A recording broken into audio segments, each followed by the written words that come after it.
show's called Diners, Drive-Ins, and Dives, but we got room for all kind of funky joints, like a Roadhouse. Now, the last Roadhouse we were at was at Patrick's Roadhouse, Southern California, Pacific Coast Highway. Today, well, we're in Santa Fe, New Mexico, on the I-25 at Harry's Roadhouse, where they're serving up all kinds of breakfast, and believe it or not, homemade scrapple. Scrapple up? I was in Philly, they had scrapple, and no one could tell me exactly what part of the pig it came from. Everything but the oink. Scrapple up! It's a breakfast staple back in Philly. Okay. Where Harry Shapiro grew up. You get that omelet? Hanging out at some classic East Coast diners. Let's get this out. A place that served good food at a reasonable price where you can hang out. And that's what he's doing here. Hi, guys. The waffles, the pancakes. It's the diner, it's the comfort thing, but it's got the Southwest thing going on. The breakfast burrito or the huevos rancheros. It's crazy.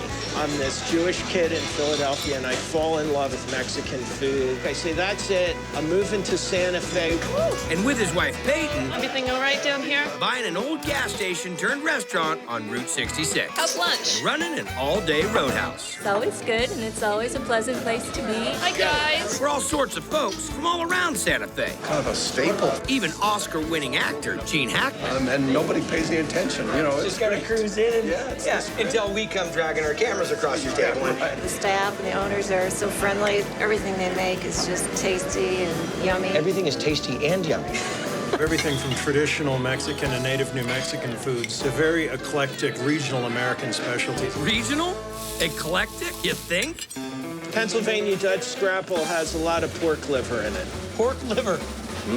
Have you ever had the scrapple? No. Do you know what scrapple is? Yeah, I do. It's usually pork scraps and cornmeal, but Harry's doing it different. We're making your scrapple out of pork butt? We are. Okay. I'm a little bit more at ease. So you're chopping that up into about a 2-inch cube. This is pork stock with veggies, onions, and the whole giddy up? Yeah. This in the lard. Set the temp for a simmer, 30 minutes. Now we're gonna grind it. I get to be part of the Scrapple Nation. Okay, let's go. This is the culinary chapel of the Scrapple. We're halfway through the Scrapple adventure, and you're dancing. This is that same stock that we cooked the pork butt in the first time. Putting in polenta, some pepper, some thyme, marjoram, Sage, salt, throw it in. looking good. I can feel it thickening up big time right now. The more you cook it, the better it gets. Yeah, put it in the pans, freeze it. Then we take it out as we need it. Slice off a slab of chunka, Little flour, shake off the excess. little clarified butter. Oh, how is my Scrapple? Okay, a little drum roll.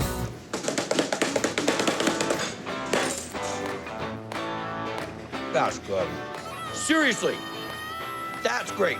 Good. And the crunch, awesome, man. And I didn't want to like it. Seriously, you're gonna like this. You gotta try it. There you go. Because this is habanero. That's what I'm talking about. You know, Guy, the Was hot.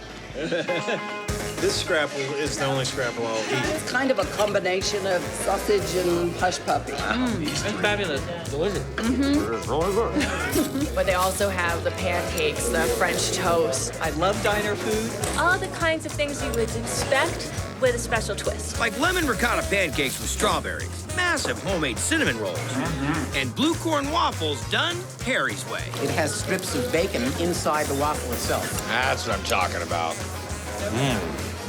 The sugar with the salty, really nice and tender. Breakfast is awesome over here, as are all the meals. It's just some great comfort food and it's great taste. Anything you want. chilaquiles. And all kinds of Mexican and Southwestern favorites. Mochileno Solvarese. Like an egg, bean, and tortilla dish with salsa Harry's making himself. Peppercorns, canela is the real Real thing. cinnamon. Cumin, anise. Toast these really kind of open up the flavor on them. So we're gonna grind these now. Wow, take a smell of that.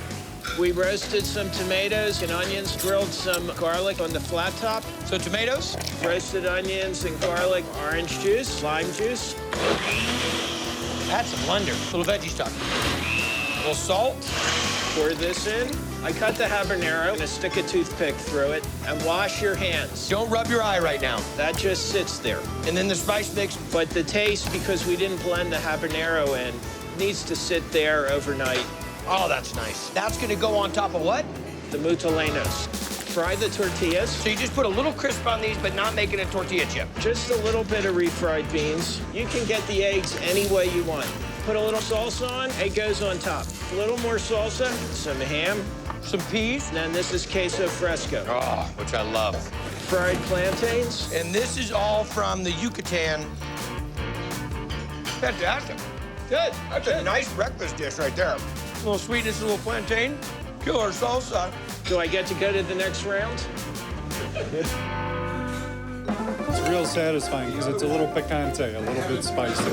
And it's one of my favorites. It's just a great Santa Fe institution. We love it here. It's a part of Santa Fe. It's amazing. Well, every day you got to prove yourself. Pancakes, one cake. That's why you stay a great restaurateur. That can go. What makes the Roadhouse one of your go-to spots? You know, I can come any way I want to. I mean, compared to... Well, you look pretty good. I'm Except your hair. What do you think about that? What happened to your hair?